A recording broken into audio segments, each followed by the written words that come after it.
Let's pick up now with this issue of the first Gulf War and the presence of hundreds of thousands of American and other foreign troops in Saudi Arabia and in the Arabian Peninsula.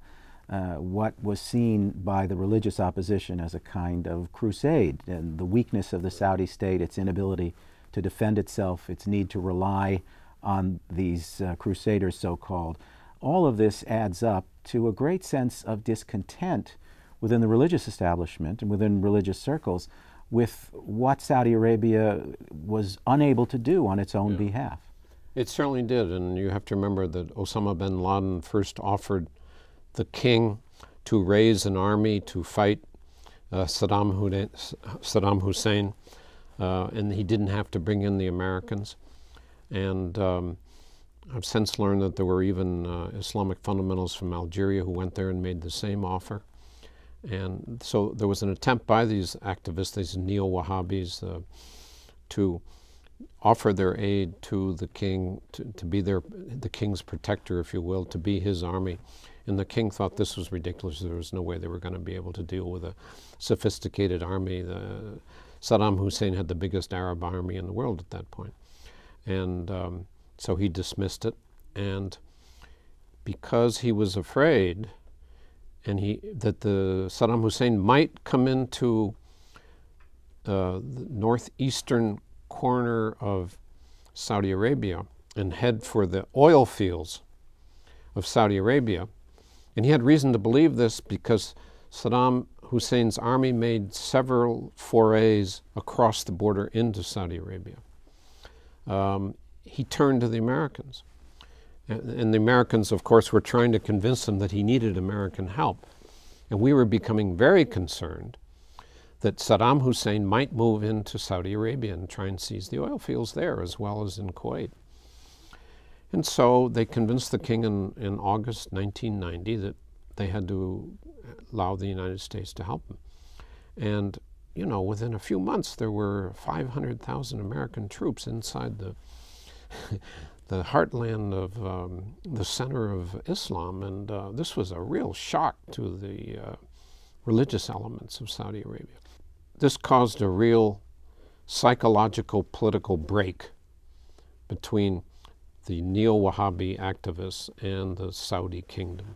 Now, the result of the first Gulf War is a great victory for the U.S.-Saudi alliance. The invasion of Kuwait is rolled back. Large elements of Saddam's army are destroyed. An embargo and no-fly zones are imposed on the country. So it seems that Saddam is boxed in for the foreseeable future at that point. But at the same time, this discontent within Saudi Arabia seems to be growing, and the Saudis seem to take on, again, because there's oil money to do it and there has an impetus from the religious establishment, they seem to take on with even greater determination their role of propagating Islam around the world.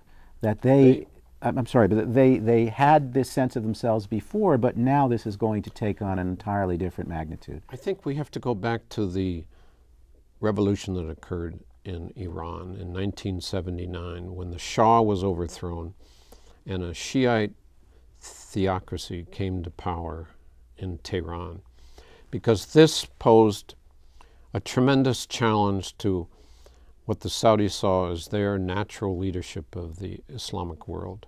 Natural because Mecca and Medina are in Saudi Arabia and they are the protectors of the two most holiest sites in Islam.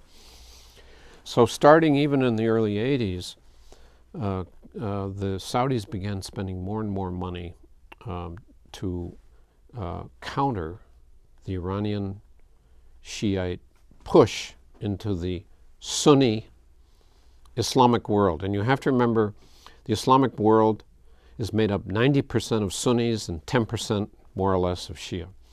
And here was this small minority of Muslims challenging the kingdom from across the waters of the Persian Gulf. And this really led to a incredible reaction on the part of the Saudis to stand up and defend themselves.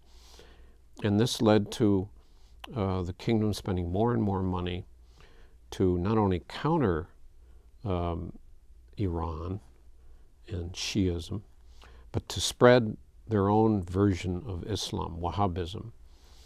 And they built the biggest factory for manufacturing the Quran in the world in Medina, which I went and visited in 1986, I think it was, or 85.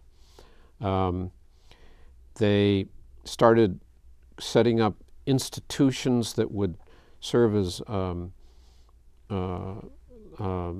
sending missionaries abroad all throughout Africa and Asia and even into the West. Who set up schools and mosques? Set up schools and mosques. They sent out missionaries. And this became this tendency already to expand their religious influence throughout the Muslim world became even heightened, worse, or if you want to say worse or better, depending however whose side you're on this. After 1990, when they set up an Islamic affairs ministry devoted not only to propagating the correct form of Islam inside Saudi Arabia and the surrounding countries, but throughout the world.